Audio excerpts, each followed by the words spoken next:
Britain is going to make the great escape. We're going to get out of this union. We'll be the first European country to get our freedom back. I suspect many others will follow. And then what we'll have is our democracy back, our liberty back, and we'll have influence in the world as you lot head for disaster.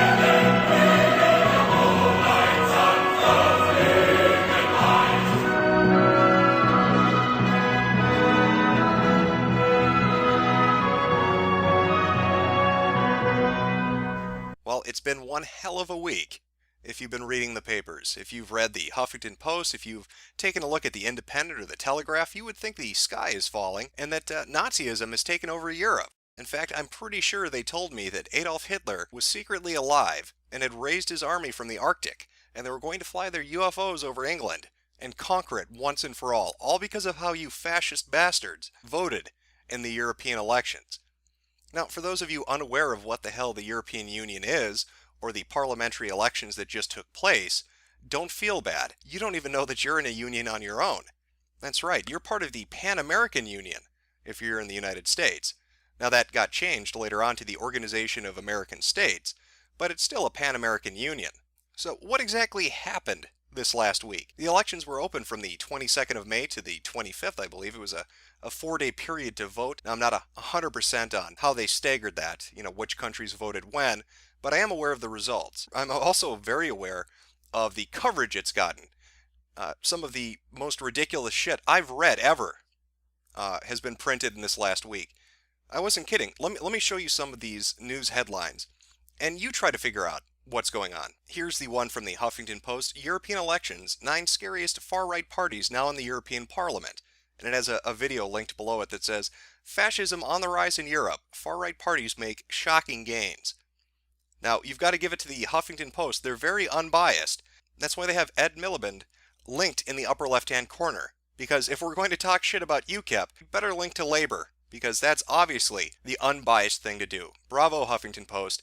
Way to keep that fucking integrity. But I think my favorite, my absolute favorite so far is the Independent, who actually printed this. This isn't me making this up. Has UKIP's success in the European elections proved that democracy is a flawed way to choose a government? The popular vote has been criticized by people from Plato to Winston Churchill, so has UKIP's victory proved them right?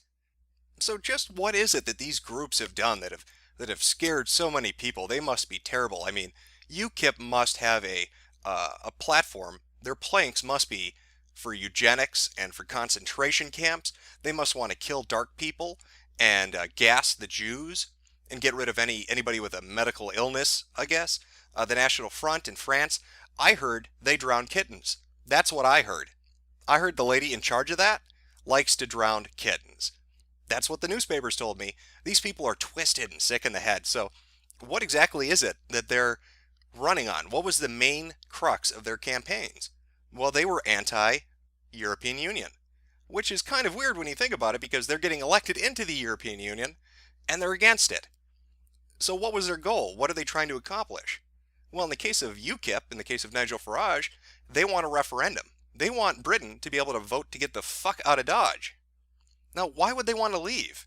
You remember just a few minutes ago I said, if you're in the United States, you're part of a union too, the Pan-American Union. So maybe if we compare and contrast these two giant bodies, these two massive organizations, we can get an idea of what exactly it is they don't like about the European Union in the first place. So let's take a look at the amount of space we're talking about here. This is a comparison between the Pan-American Union, or the Organization of American States, and the European Union. You can see it's everybody, almost everybody, with the exception of, I believe, Cuba and Honduras that were kicked out for a while, and I'm not sure if they're back in or not. It's a little tenuous. But for the most part, at least with the Pan-American Union, it is everybody, from the northern tip of Canada to the southern tip of Argentina, We are all in this Pan-American Union together. And when you look at the European Union, you can see it's a little bit staggered.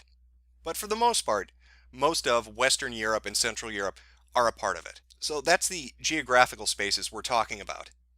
But I think really the biggest difference is easiest to pick up on when you look at the symbols for each of these two organizations.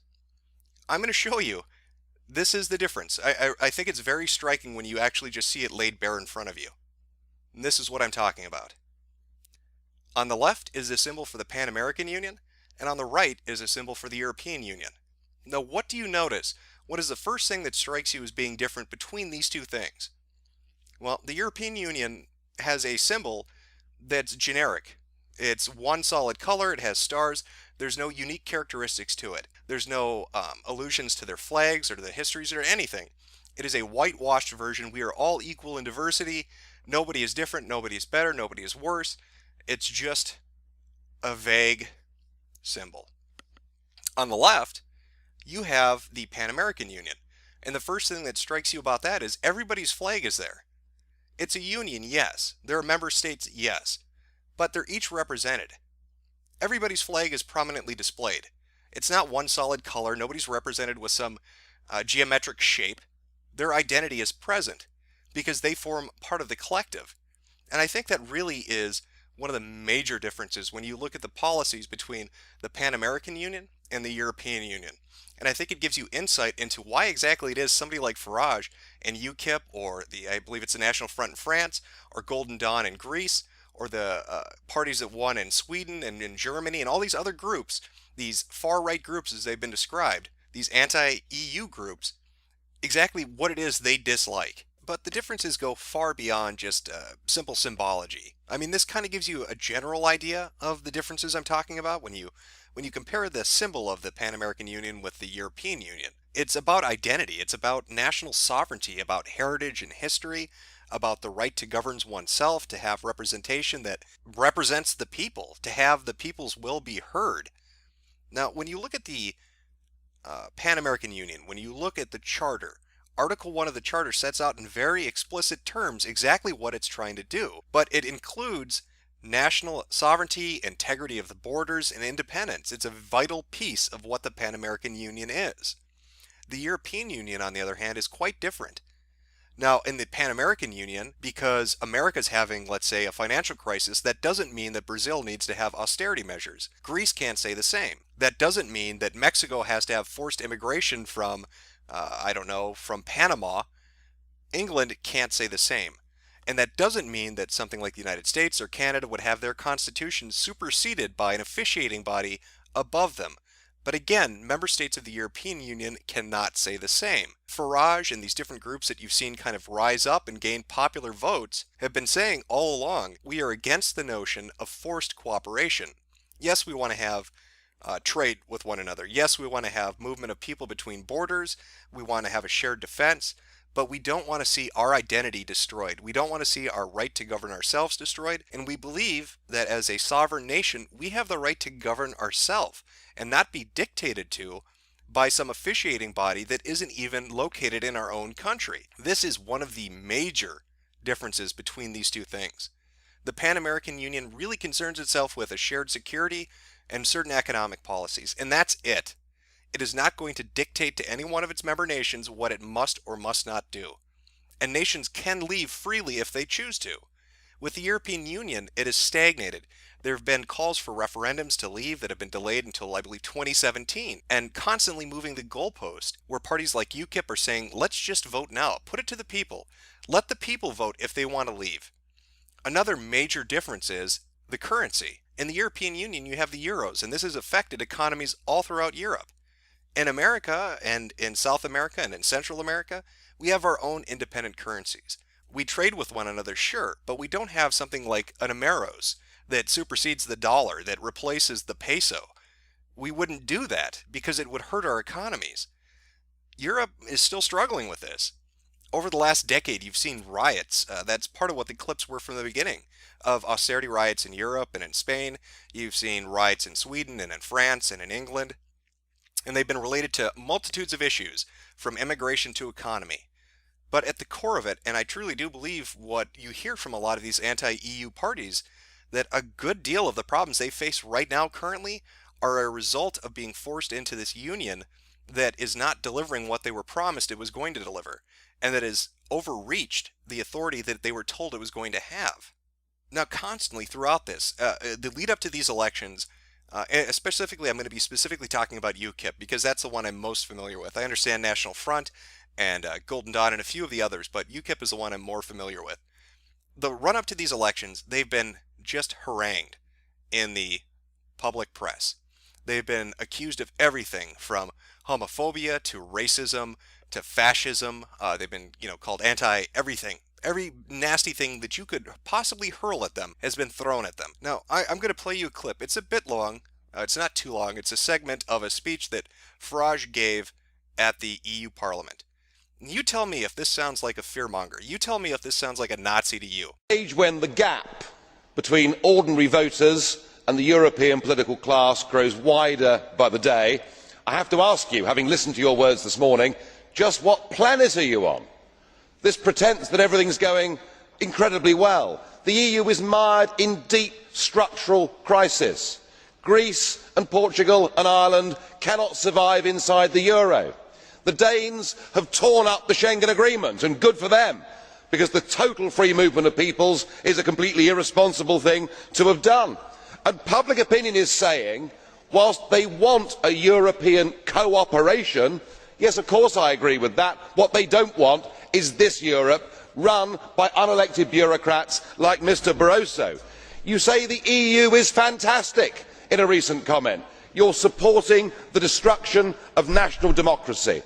But it's with reference to Greece that I'm most concerned about you, because when faced with their recent enslavement, you said, "We lived for many years as a non-sovereign country under Soviet occupation. For us, European integration is not a threat to sovereignty, because we experienced not long ago a serious threat to our sovereignty." So what are you saying? That this isn't quite as bad as the USSR? Is that really good enough for your people? And today you describe Greece's problems as trivial. I'm sorry, there are hundreds of thousands of people out there on the streets of Greece fighting to get their democracy back. And it beggars belief that you and our President, Mr Buzek, can talk about the solidarity movement, can talk about Poland getting its democracy back 20 years ago, and yet here you are, surrendering the democracy and sovereignty of Poland to a failed European Union. Yes, sir, we all want a shared European cooperation for the future, but this most definitely is not the model. And yet, even with public speeches like that, Farage in England or Le Pen in France are still vilified as being these closet fascists that want to overthrow democracies, that want to take away people's ability to govern themselves. Yet every speech I've seen him give, and the speeches that I've watched of hers, they don't ever say that. They don't like the idea of their nations being made to bend a knee to an organization that seems to be out of touch with their nation's needs. They don't like the idea of open border immigration when it hurts their economy. How did nationalism, the idea that one's nation should be put first and foremost, become a dirty word in Europe? And why is it that Euroscepticism seems to be taken in the public press to be code words for Nazism or fascism, when it's not, when these groups have done everything but that? They're talking about the will to govern themselves, and that's being treated like it's a dirty thing. Well, as much as the press may paint it as one way, the votes show it a completely different way. Le Pen won in France. Farage won in England. You look at Golden Dawn, my God, Golden Dawn has had their political party, their leaders have been arrested. They've been tied to things like Adolf Hitler and Nazism. They've been accused of everything you could imagine. And this was all well before the EU election. And yet, even with that, they still won. They won seats. When you look in Germany, a similar situation happened with an anti-EU group. In Sweden, another situation happened with an anti-EU group. Because that message resonates. Because people are tired of feeling like they're not being listened to. There's this bizarre notion of multiculturalism and this unification of Europe, but that it must be done at all, by any means necessary. that to attain this ideal political body, we must erase the identities of every nation that's a part of it. We must strip them bare. We must break them down so they cannot govern themselves, so they are dependent wholly and solely upon the European Union to take care of all their needs, to officiate all their needs, to set their laws and their taxes and their economies and their defenses, to dictate to them how immigration must be handled. It's this forced notion, democracy by gunpoint, which America has been accused of doing in countries, war after war after war. But yet, if you look at the Pan-American Union, it's a completely different situation. And it begs the question, why are these two structures so completely different? Why does the Pan-American Union have this cooperation between member states and yet allow such individuality and self-governance, whereas the European Union doesn't? That partly is why you've probably never heard of the Organization of American States, because it doesn't screw with your daily life. Because it's not so prevalent in the American psyche or in the Canadian psyche or the Mexican or the Colombian or the Brazilian mindset. So if it's not affecting us here in America, if we're not thinking about it, then it must not be intrusive. Yet in Europe, they're constantly talking about it. So it must be intrusive. It must at least affect them on enough of a daily level where it has become an issue they feel willing to vote on. And so you have the press painting all these people as terrible because they would dare to say that they want to put their country first. Because you have an Englishman who thinks England is good. Because you have a Frenchman that likes France. And that's a terrible thing, to have pride in one's nation, to want to put it first and foremost and protect it. La politique des Français, pour les Français, avec les Français. Well, to those people that think nationalism is a dirty word and that these elections are a sign of the apocalypse, you'd better batten down the fucking hatches, because the wind has definitely changed directions. I feel a weather front moving in. With that, let's go to Nigel for the 4-day forecast. And now the weather for all areas of the British Isles, but definitely not Bongo Bongo land.